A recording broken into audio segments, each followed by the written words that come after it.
The takeoff configuration warning is initiated for any of the following conditions. The leading edge slats or trailing edge flaps are not in the takeoff position. The slat flap position disagrees with the flap lever position. The stabilizer position is not in the takeoff range. The speed brake handle is not in the down detent position. Or the parking brake is set. The controls and indicators for the takeoff configuration warnings are located on the glare shield, the center instrument panel, and the auxiliary panel.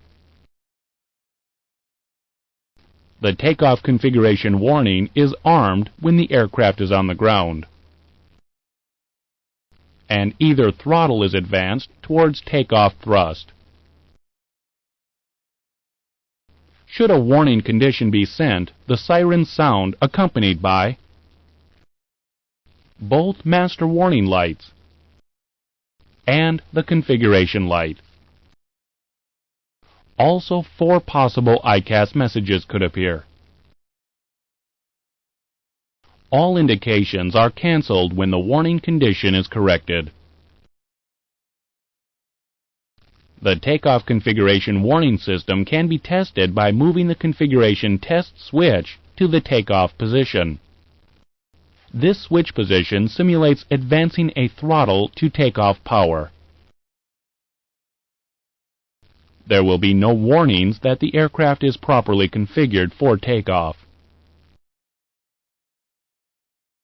Should the aircraft not be properly configured, the warnings are initiated. Releasing the test switch will terminate the test and cancel the warning.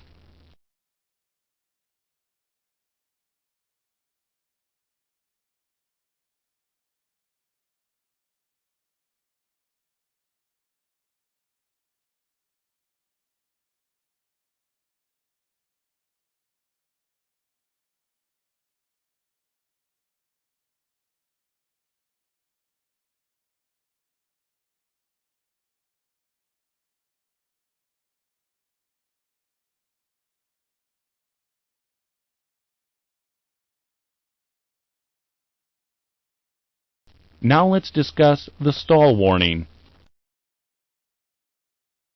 2 independent stall warning systems alert the crew of an impending stall condition by vibrating the control columns.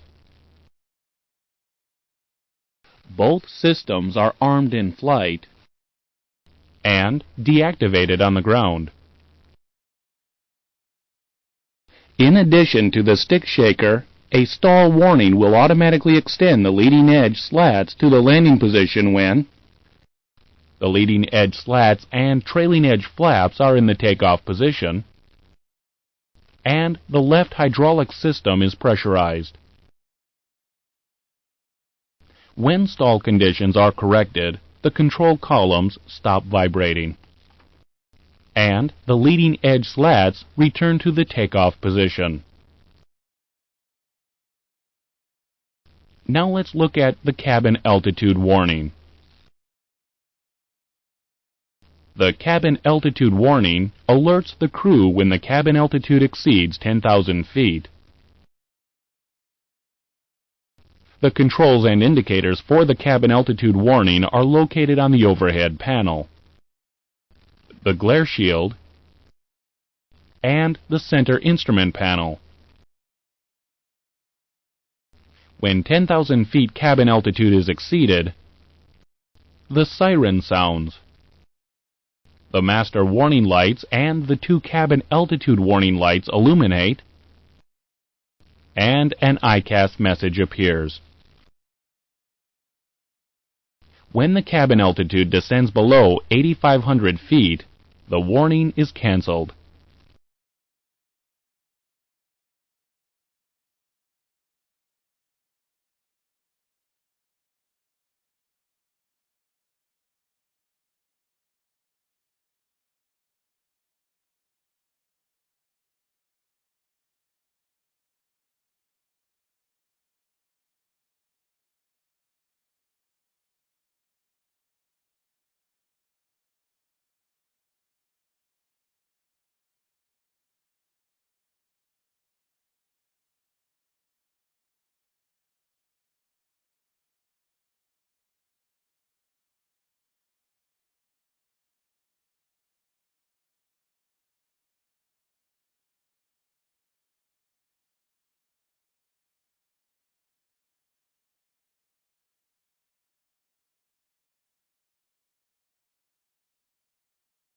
Now, the overspeed warning.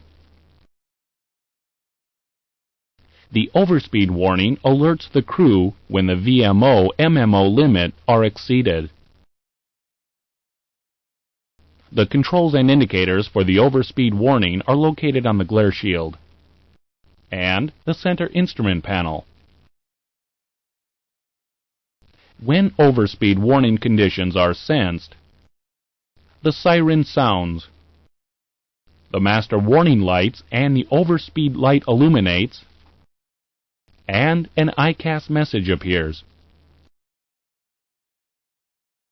When the aircraft returns to proper VMO/MMO limits, the warning is canceled.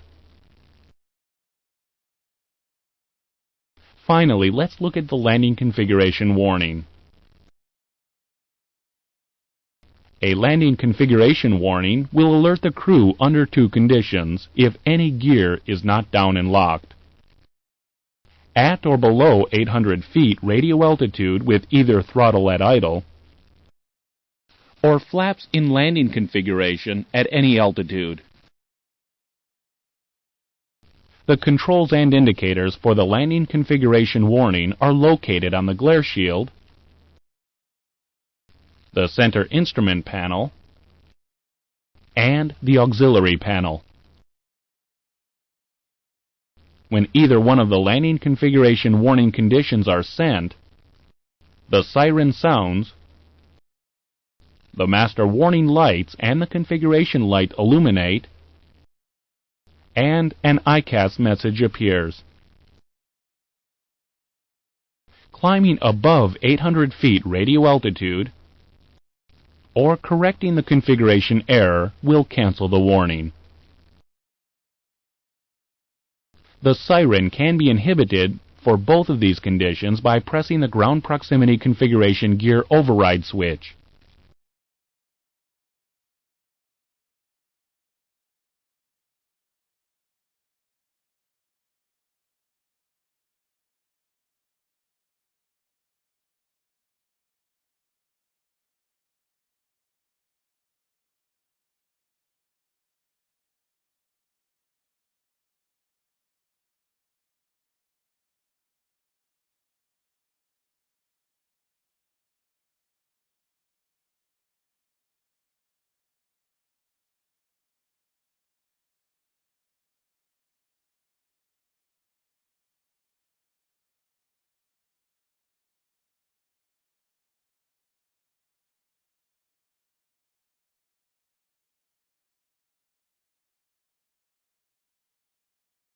Now let's look at the 767 differences.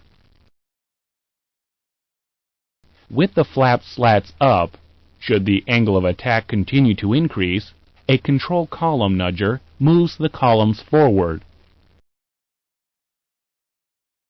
When the impending stall conditions are corrected, the control columns return to their normal position.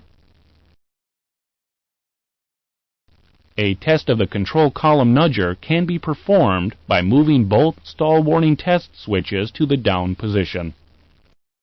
Holding these switches down will activate the stick shaker and move the control columns forward. Releasing the switches deactivates the stick shaker and nudger, and returns the control columns to their original positions.